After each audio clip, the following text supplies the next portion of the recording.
Have you wondered why the Himalayas have been called as young fold mountains?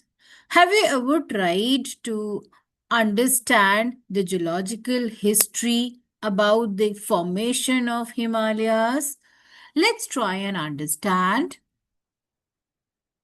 Himalayas are called young fold mountains because they are the tallest mountain range in the world.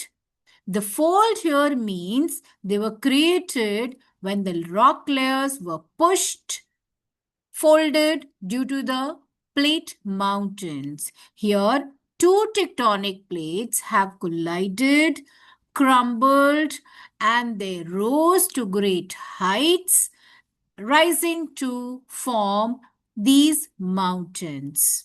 Since the folding has taken place, they have been called, or so they are being called as fold mountains.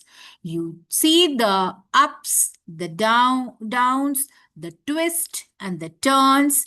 It exactly looks like folds.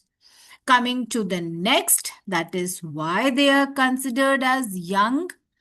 Why they are young? The reason is they are just formed 40 to 50 million years ago.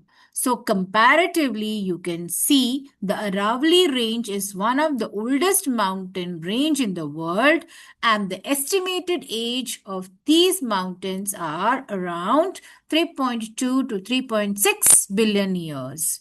So we can always compare to understand why the Himalayas have been called as young fold mountains. So we learn more, we protect our planet, preserve the future. Thank you so much.